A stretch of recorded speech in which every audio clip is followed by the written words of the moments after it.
severe thunderstorm warning for northeastern Shelby County, Rush County, northeastern Decatur County, until 10:15 p.m. Eastern Daylight Time.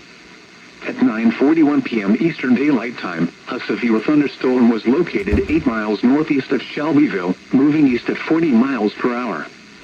Expected hazards include 60 miles per hour wind gusts. This is a radar-indicated threat. The following impacts are expected. Expect damage to roofs, siding, and trees. This severe thunderstorm will be near Arlington around 9:45 p.m. Eastern Daylight Time. Rushville and Moscow around 9:55 p.m. Eastern Daylight Time. Milroy around 10 p.m. Eastern Daylight Time.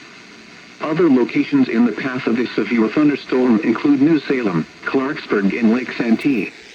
This includes Interstate 74 between mile markers 114 and 124. For your protection, move to an interior room on the lowest floor of a building.